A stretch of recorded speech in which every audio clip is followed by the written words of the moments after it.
Hi friends. நிறைய பேர் என்கிட்ட கேள்வி கேட்குறது என்னென்னா, சார் எனக்கு வந்து ஒரு ஆன்சிஸ்டர் ப்ராப்பர்ட்டி எனக்கு வந்திருக்கு.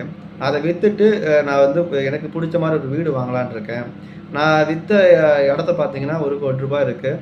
ஆனால் இப்போ நான் வாங்குற இடம் வந்து ரூ. 1,50,00,000 இருக்குது. இருந்தாலும் வந்து நான் விற்ற விலையை விட வாங்கின விலை அதிகமாக இருக்குது. ஆனாலும் வந்து என்கிட்ட டேக்ஸ் கேட்குறாங்க. கேபிட்டல் கெயின் டேக்ஸ் கட்ட சொல்கிறாங்க.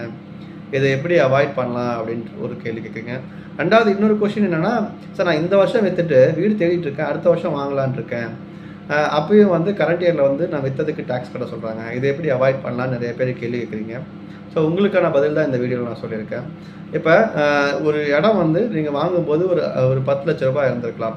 அதோட கரண்ட் வேல்யூ வந்து ரூ. 50,00,000 இருக்குன்னு வச்சுங்களேன். மிச்சம் இருக்க ரூ. 40,00,000 வந்து நீங்கள் டேக்ஸ் கட்ட தேவையில்லை. மொதல் பாயிண்ட் ஏன்னா இண்டெக்ஸ் வேல்யூவில் வந்து நீங்கள் டேக்ஸ் கட்டினா போதும். மேபி அது வந்து இப்போ ரூ. 10,00,000 வாங்கின வேல்யூ வந்து இண்டெக்ஸ் வேல்யூவில் ஒரு ரூ. 30,00,000 பேலன்ஸ் ரூ. 20,00,000 மட்டும் நீங்கள் டேக்ஸ் கட்டினா போதும்.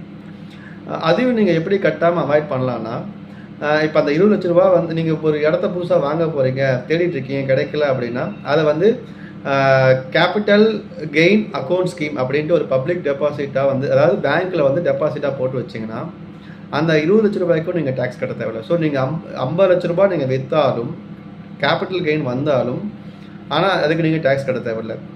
அந்த ரூ. 20,00,000 எப்படி யூஸ் பண்ணலான்னா, மறுபடியும் நீங்கள் வித்தின் 3 இயர்ஸ்க்குள்ளே நீங்கள் புதுசாக வீடு வாங்கும்போது அந்த ஃபண்டை நீங்கள் யூஸ் பண்ணிக்கலாம். ஸோ வேறு எந்த பர்பஸ்க்காக யூஸ் பண்ணாலும் எப்போ நீங்கள் யூஸ் பண்ணுறீங்களோ அப்போ வந்து நீங்கள் டேக்ஸ் கட்டினா போதும்.